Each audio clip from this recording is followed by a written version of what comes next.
welcome to mini episode 36 of Real Life Ghost Stories. How you do? In an absolutely shocking turn of events, we have some Patreon shout-outs for you today. We don't usually do Patreon shout-outs on the mini episodes, but I wanted to get caught up on our Patreons because I feel bad leaving people for so long waiting for their name to be called. So here we are.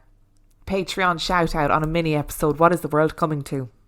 We would like to thank Diana Rock, Super Duperstitious, Ben Keary, Moira, Angela Paul, Laura Anderson, Hannah Cox, Shelby Derazinski, Joey Penderson Gillis, Melissa Nisley, Randy Airing, Danae O'Rourke, Stevie Summers, Andy Chesser, Jen, Finn High, Abby Radcliffe, Lara, Abby Ashby, Misty Miller, Keely Engezath, Rachel Hennessy, Caffeine in Me, Joanne Fleming, Kelsey Anderson Smith, and Timothy Nail. Thank you so much for being our Patreon subscribers. We appreciate it massively and we appreciate you every single day. We sure do.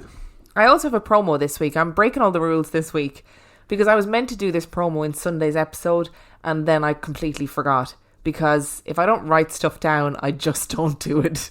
So I just would like to firstly apologise to the Spooky Gals podcast for forgetting to do your promo. And I would also like to promote Spooky Gals podcast. Spooky Gals is hosted by Katrina and Jasmine. If you love tales of real life paranormal and creepy occurrences, from ghost sightings and hauntings to reported alien and cryptid encounters, myths, folklore, legends and more, give Spooky Gals a listen.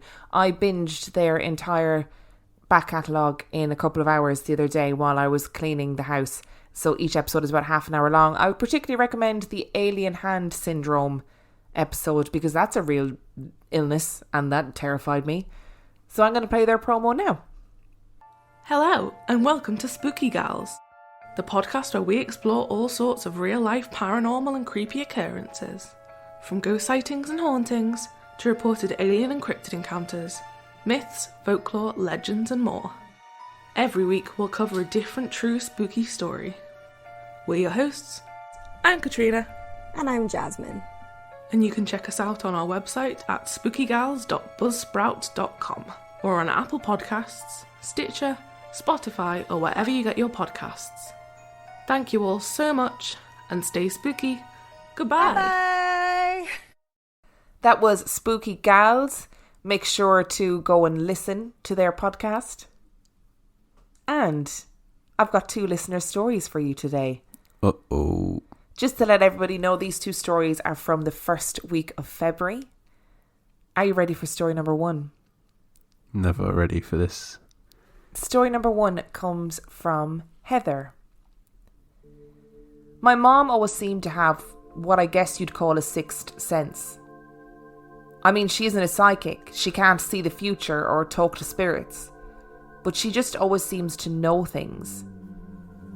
In my family, everyone knows that when my mom says she has a bad feeling about something, you listen. Growing up, I remember her always telling me about something that happened to her when she was young. She was asleep in her bed one night when she was woken up by her grandmother. My mother had already moved to America by this time, and her grandmother was still in Germany. My mom would say that her grandmother sat in a rocking chair by her bed and talked to her for the longest time before she fell back asleep. When she woke up in the morning, she said she thought she had dreamed the whole thing, but could have sworn she saw rocking chair imprints in the carpet by her bed. She rationalised it away as vacuum cleaner marks. After school that day, she learned her grandmother had passed away the night before.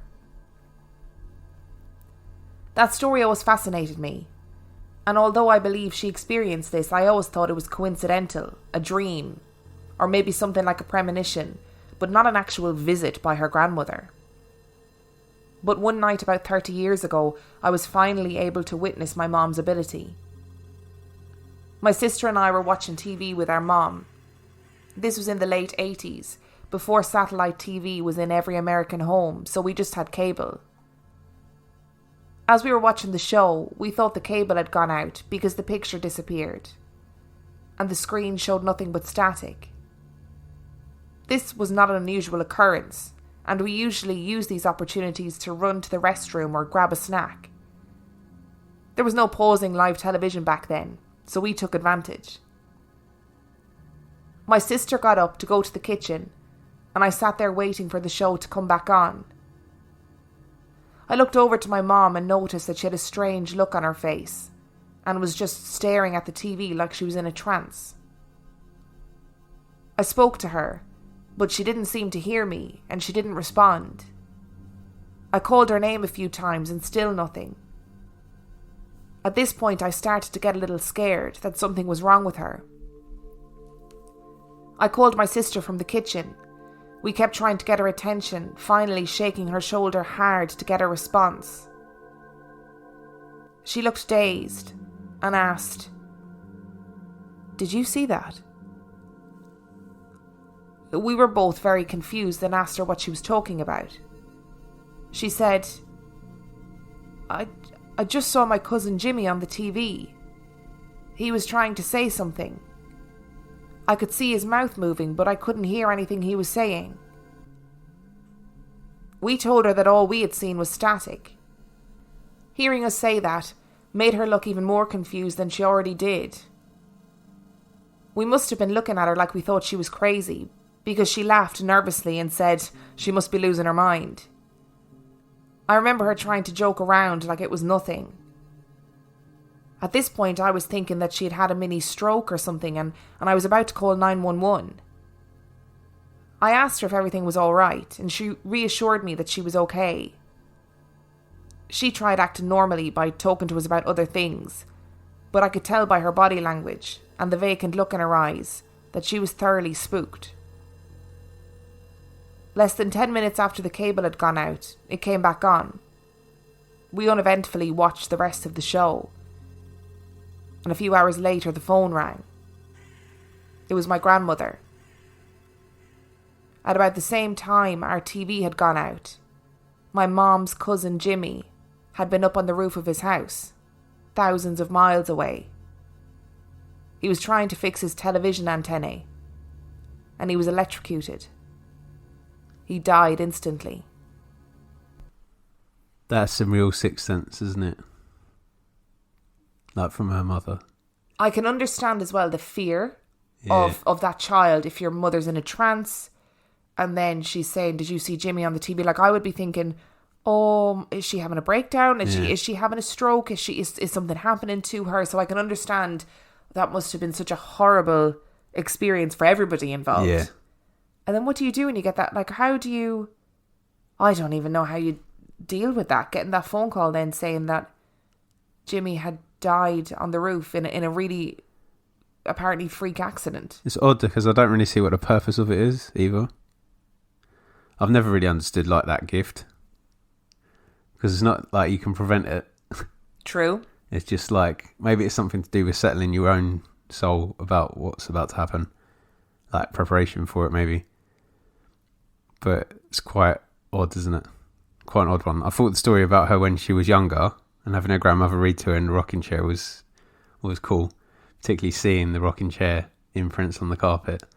I wonder if that was to do with the fact that she was so far away from her grandmother. Yeah. That her grandmother wanted to visit and say, "It's okay. Yeah. I'm gone, but it's okay. I need to see you one last time." It's interesting that Jimmy went in the way that he did, and that the mom found out through the TV. I know, that's really scary. It is. That's really like, I mean, no offense, I know somebody died, but that's like poltergeist stuff. Yeah, you know, when the little girl really is like is. watching the TV. Yeah. I don't know how I feel about that. I feel quite unnerved by static on the TV anyway. I don't know if I'm the only one who feels like that. But what was that film? Was it White Noise maybe or something? Yeah, I think so. Yeah, I mean, I'm not into static on the TV anyway. That's part and parcel of having a TV. Very true. So do you think that people have this gift of knowing, particularly when it comes to death? Yes. It's a really strange one, isn't it? Because we've had so many stories of people who have dreamed of loved ones when they die. I mean, I don't know. Is it like an energy connection? I don't know. It could be an energy connection. That's a good way of looking at it. In that they were connected, or closely connected in life, and then it's like the final pulse through the bond. That sounds really hippie-ish, but you know what I mean? It was very hippie-ish, but it also had real like Harry Potter connotations. You know, him and Voldemort are connected with the wand. Yeah, that's what I was thinking of. But yeah, I don't really know what the purpose of it, but I definitely believe in it. I'm more interested to find out what you're worried about seeing in the white static of the TV. Me? Yeah. I just find it really creepy. Are you not worried that like a voice is going to come out of the TV or something? I'm more worried that the TV's broken, to be honest with you. Oh, you see, that doesn't really bother me. I'm not really that interested in the TV being broken. And our second story today comes from Adriana. I've had many paranormal experiences, and so has my mother, and the rest of my immediate family. I'm sure I could even write an entire book. I wanted to share this particular experience my older sister Carmen and I had some years ago. It's an experience that still haunts us both, especially my sister. It happened after my parents split. My dad would pick up my eldest sister and I every other weekend to stay with him. We were surprised to learn that my dad had become interested in psychic mediums and witchcraft. Carmen and I were a little creeped out over it after being brought up in a Catholic home. One night my dad casually picked us up from my mom's house.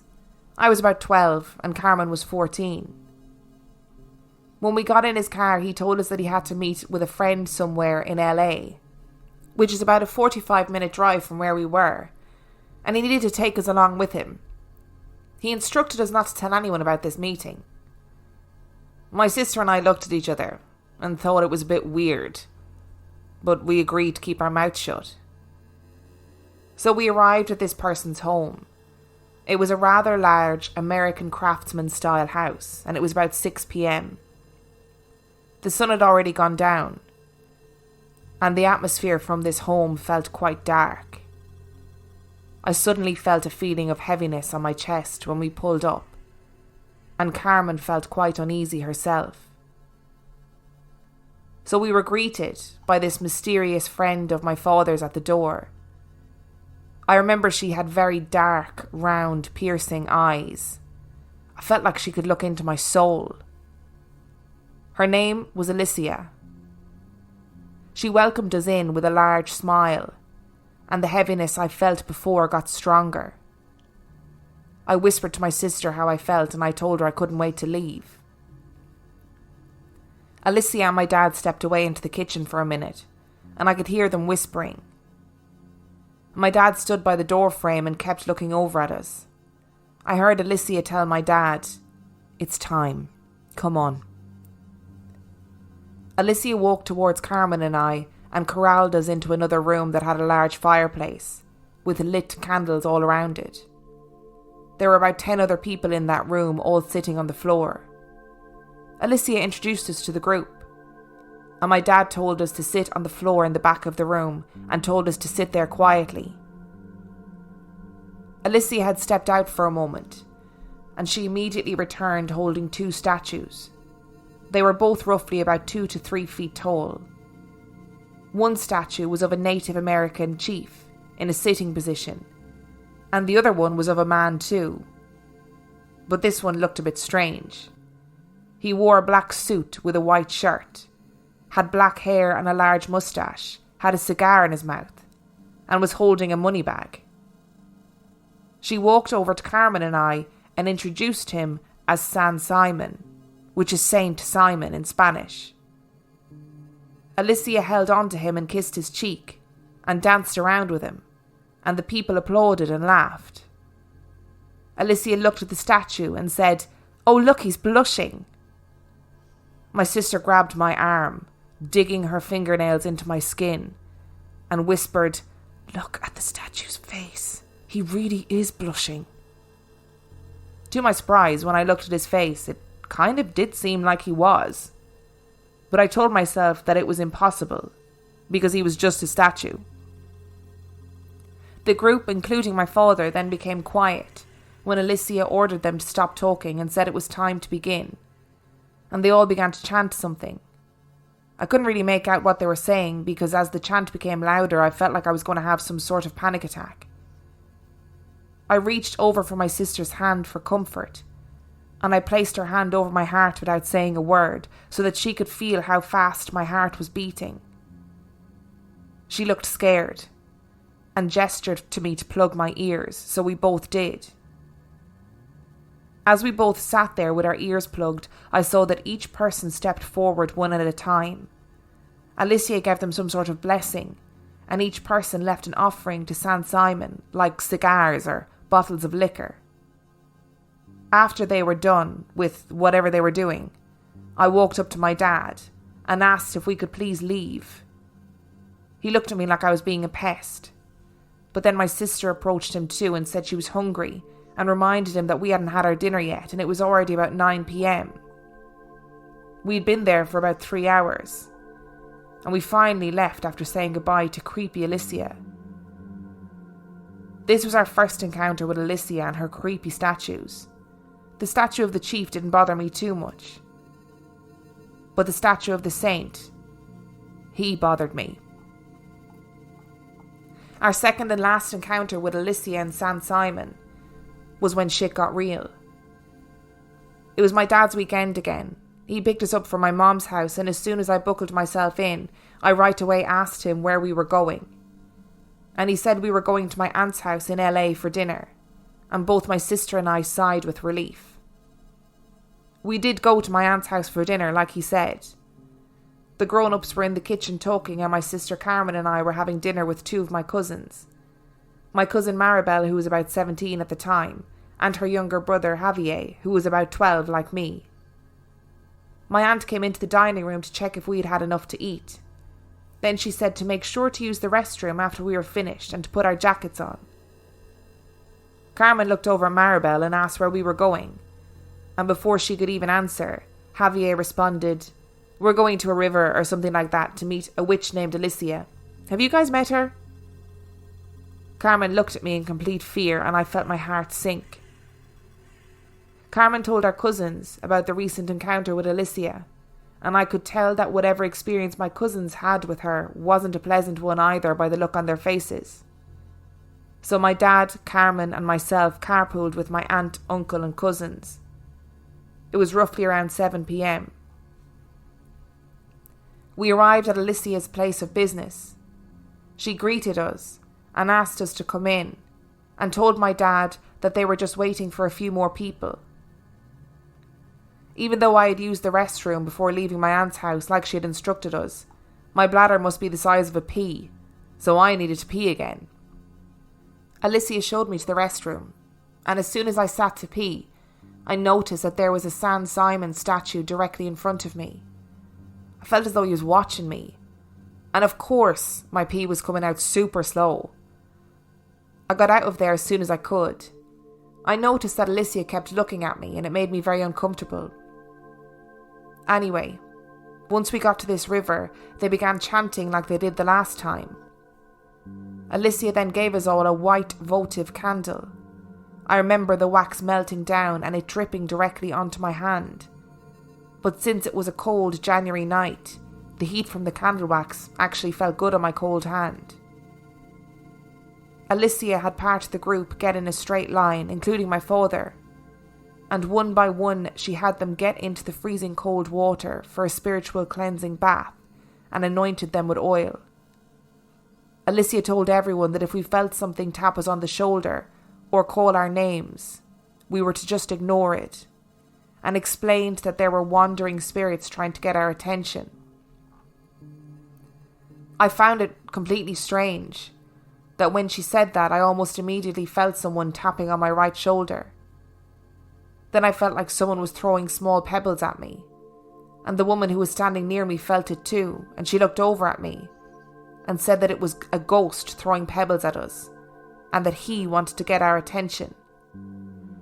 And she instructed me to ignore it, just like Alicia had ordered.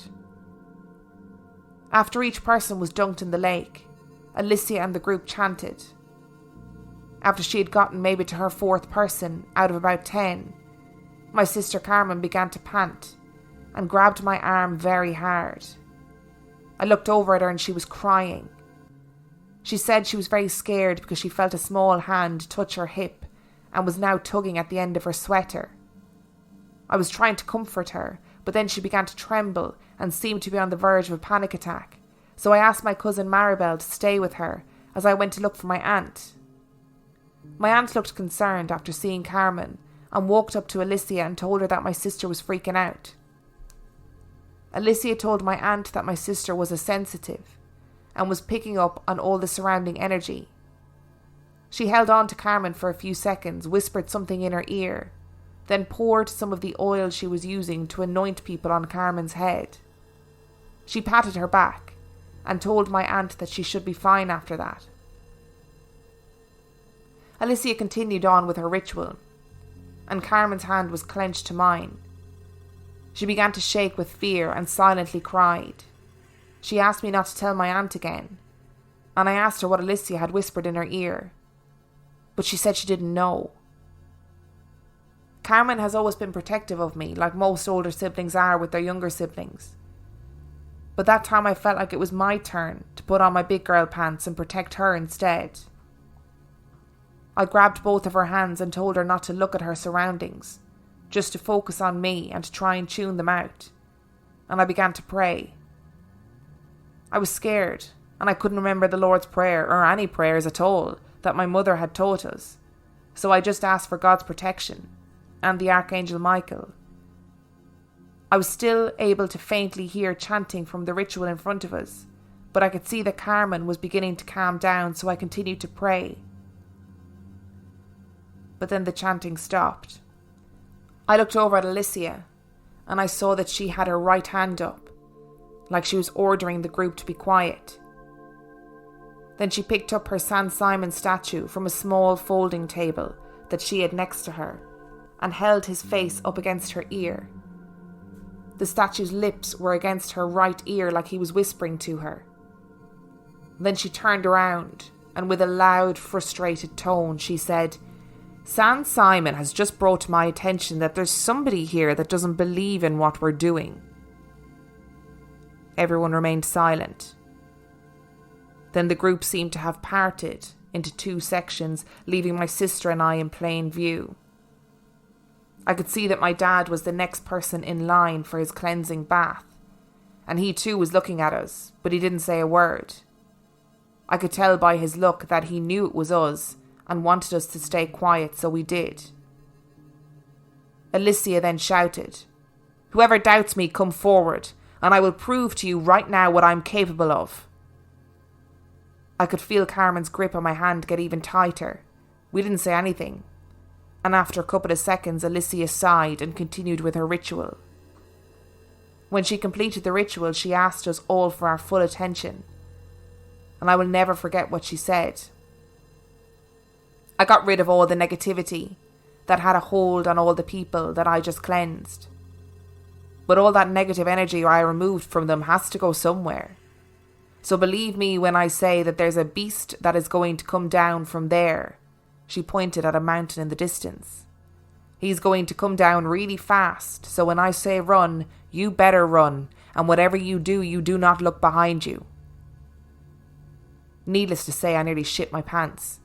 A few seconds after her warning, she yelled, "Run!" and everyone bolted up the tall rocky hill behind us and into their cars. My sister froze in fear, and I grabbed her hand and pulled her, and my family was nowhere in sight, not even my dad. Carmen and I climbed over this rocky hill to get to my aunt's van. We were halfway up the hill and we both heard a child's voice call out, "Mommy?" And we ignored it at first, but then we heard a child calling for her mommy again.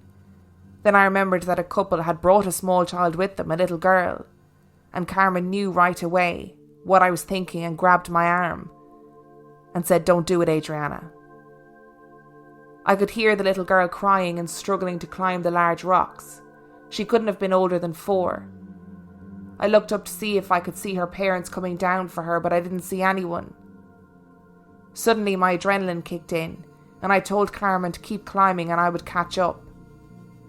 I bolted back down the hill and grabbed the child and climbed back up. From a distance I could see her parents coming down for her, and her dad took her from my arms. They didn't even thank me, they just climbed back up. Carmen didn't listen to me. As frightened as she was, she still made her way down the hill to get me, And when she reached me, we both heard a horrible sound. It sounded like a wild beast snarling loudly and galloping in our direction. Carmen and I screamed, and I grabbed her hand, and we both ran up the hill as fast as we could. Both of us could hear this beast directly behind us. We could hear it breathing loudly, and it continued to make snarling sounds along with very loud snorting sounds, kind of like a wild boar. I don't think either of us have ever ran that fast. We made it safely to my aunt's van, and my dad yelled at us, asking what kept us so long. And I told him all of what we had just dealt with on our own. My poor sister was frozen with fear. I explained to my cousins in detail what we had experienced the entire night. They were both surprised that they didn't even notice us. They said it was like they forgot we were even there. Maybe they had fallen into some sort of trance with all the chanting, I don't know. I wish I could say that that's where it all ended, but I can't. We went back to Alicia's place of business. And yes, I had to pee really bad, but I held it in this time. My dad forced my sister and I to enter Alicia's shop so we could say goodbye. She kept looking at me in a weird way, like she was trying to get in my head. I know this sounds stupid, but the movie Village of the Damned popped into my head suddenly. One scene in particular. It's the part where some grown-ups are trying to block their minds from being read by the evil children. So they envisioned a brick wall. And I did just that. I envisioned a brick wall to protect myself from this weird woman. So we say goodbye to her. And she gave me a smirk and asked my dad, "It's her, isn't it, the one you told me about?" I immediately looked over at my dad and asked him what she meant when asking if I was the one. And then he responded, "I told her about what you told me.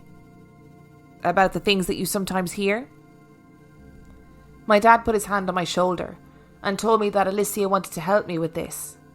Alicia then told me that I was gifted and that the things that I sometimes heard were spirit guides. She told me that she needed me to come to the river so that she could give me a cleansing bath. When we finally left, my dad drove us home. I told my dad that Carmen and I loved him very much and we loved spending time with him, but I begged him not to take us to see Alicia ever again, and he agreed. As soon as we got home, Carmen ran to our mother's arms like a toddler and sobbed like a baby. So my mom looked at me with fear in her eyes and demanded to know what had happened. So I told her everything. She was furious, to say the least. And then she grabbed the phone and ripped my dad a new one. Carmen and I shared a room, and she had nightmares of that night at the lake every night for about 2 months, and even insisted to sleep with the bedroom light on every night. And to this day, my sister, a woman in her 30s, is afraid of snorting sounds.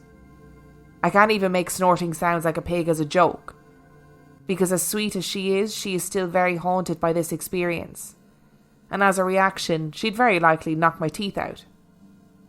Every time she hears snorting sounds, her mind immediately takes her back to that awful night at the river. It's time for a PSA. Oh, we're going for PSA straight away. Love it. Go. Parents, if you're attending a ritual that is, might be slightly dangerous or a little bit not usual, maybe find a sitter and leave your children at home. I agree. That doesn't only go for cleansing rituals by the river, but that also goes for boring church services, having been dragged to many myself as a child. If you think it might not be entertaining or might not be relevant for the child in attendance, find a sitter if you can.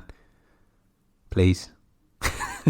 So full disclosure, if you're listening to this, we Googled this story because it was so wild that I was like, this has to be like a film. Like, this can't be a real story. So you know what? We're just accepting it as it is.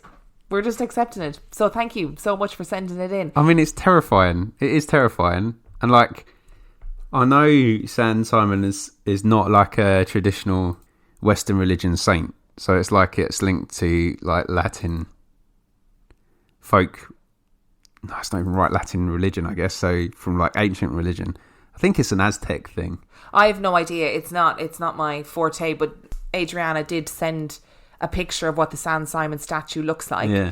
And so it wasn't kind of what I would envisage like a saint statue looks like. Do you know what I mean? Yeah. So, but that's obviously my experience of Catholicism. So, And I mean, the cleansing stuff on itself, I mean, it's incredibly creepy if you're there as a child. Do you know what I mean? Like, all that, like anything that's not your usual is scary, right? And if the woman is particularly striking anyway, yeah, it's going to be proper scary. And like, statues shouldn't blush. and if you were raised in the Catholic faith, for example, and you go to some other faith that's, you know, a little bit wild, a little bit out there, you experience something that's completely different, it's going to be, like you said, it's going to be pretty terrifying because it's outside of your realm of understanding. I mean, I've had the old oil thing, haven't I? Have you? Yeah, from your aunt. Oh, yeah. What did she put on you? I don't know, olive oil or something. Oh, I don't really remember. She gave me a healing, actually, the last time I was home. Which was, and that felt a little bit off. But like, obviously your aunt's doing it in good faith. And I'm not saying Alicia it wasn't. But she's very calming when she does her stuff, isn't she? She's never, there's no threat from your aunt or anything like that. No, there it's isn't. just that it's unusual. So it's a bit like unsettling in that way. But there's nothing about her or the way that she does it that is unsettling. This Alicia woman, She sounds terrifying. yeah, like stops it because a poor scared girl is praying. And I really feel like, Alicia, if you want to be helping Adriana and saying you've got a gift, I can help you, maybe be a little less scary. Maybe be a little less threatening. The worst thing apart from this was like, oh yeah, I've helped you all by getting rid of your negative energy, but it's got to go somewhere. So in about 2 minutes' time, a beast is going to come. So when I say run, and then she says run, and all these adults run away and leave their kids behind. Do you think that's one of those things where she's like, oh shit, how do I end this? Because a little bit awkward if you're after doing all the chanting and dunking in the river and stuff. If you just go, thanks for coming. That's it. And we'll see you next week. So a better way to do it is to be like, a beast is going to come down the mountain. Well, no, the better way to do it is to follow the Church of England example and have tea and biscuits, because that's far more settling. Tea and biscuits will be nice, actually, after a ritual. Especially. Although I'll wait for the day that the Church of England service ends with the vicar going, right, when I say run. Imagine. That has really tickled me. Having been to many a mass over the years, I cannot imagine the demographic of people legging it, sprinting from the church in fear. But fair play to them for going back down the mountain to rescue the little girl, because, you know, Zach Bagans has made it very dangerous for a little child to be around me, because if I hear a little girl in that kind of circumstance calling out to me, I'm instantly going to go to demon, and I'm just going to ignore it at best. Yeah. Ignore at best. I'm not climbing down any mountain to rescue them. So in real talk, don't ever let Dan babysit your children, Yeah, because please if they're in turmoil, he's going to be like, demon. That's exactly what a demon would say. So if you enjoyed this week's episode, you can find all of the information that you need to find about us on reallifeghoststoriespodcast.com. You can find the link to all our social medias there. You can find the link to our Patreon, where for $5 or $2 a month, you get access to lots of extra spooky and conspiracy theory and Finland doesn't exist content. If you sign up for $2 a month, what do you get? Various episodes of 50p Movie Club, which is another podcast that I do with Mr. Keane, used to do with Mr. Will, where we watch a movie, and it's normally quite bad. And if you want to send in your own story, you can do so by emailing it to reallifeghoststoriespodcast@gmail.com. And on that note, we shall see you next week. Bye!